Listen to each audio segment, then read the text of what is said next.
Hello everyone, তোমাদের সাথে তো পুজোর ভিডিওটা শেয়ারই করা হয়নি। যা গরম ছিল, বাজারে গিয়েই প্রথমে আমরা আইসক্রিম খেয়ে নিলাম আর চলে গেলাম পুজোর বাজার করতে।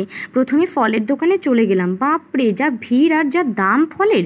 তারপর চলে গেলাম দশকর্মার দোকানে, তারপর একে একে পুজোর সমস্ত কিছু নিয়ে চলে গেলাম একটু জামা কাপড়ের দোকানে। দিদি আমার একটু নাইটি কিনবে বলে গেছিলাম। আর ফুচকা, এটা তো না খেলেই নয়, জিভে জল চলে আসে। পরের দিন সকালে ঘরের সমস্ত রান্না আগে কমপ্লিট করে নিলাম। তারপর এই যে একে একে পুজোর সমস্ত কাজ শুরু হয়ে গেছে। এদিকে মা ওরা লুচি করে নিচ্ছে আর আমি ওইদিকে চলো ঠাকুর ঘরটা একটু দেখিয়ে দিই। ঘুম থেকে উঠেই কিন্তু আগে ঘরের ঠাকুর পুজোটা করে নিয়েছিলাম। তারপর মা বিপত্তারিণীর সমস্ত পুজোর আয়োজনটা করছিলাম। এদিকে ফলগুলো কেটে রাখছিলাম। শুনেছিলাম যে 13টা গোটা ফল দিতে হয় আর 13 রকমের ফল মাঝখান থেকে কেটে দোভালা করে দিতে হয়।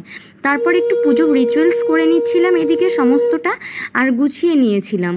ঠাকুরের পঞ্চভোগ সাজাতে হয়, এদিকে পঞ্চভোগ দিয়ে দিয়েছি, সাবুপ্রসাদ, লুচি, সুজি, দোফালা ফল, গোটা ফল, 13টা পান, 13টা সুপুরি, নাড়ু, সমস্তটাই কিন্তু তোমরা দেখতে পাচ্ছ। আমি খুব যত্ন সহকারে এগুলো গুছিয়েছি।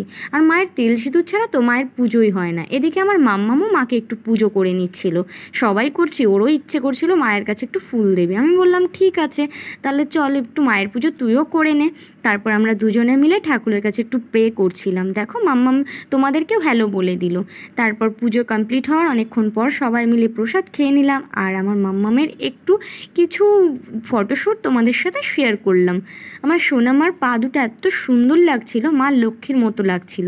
আর মাম্মামও এত দারুণ হাঁটছিল না, তাই তোমাদের সাথে শেয়ার না করে পারলাম না। তবে সবাই একটু আমার মাম্মামের জন্য আশীর্বাদ করো, যেন ও বড় হতে পারে, মানুষের মতো মানুষ হতে পারে। ধন্যবাদ সবাইকে।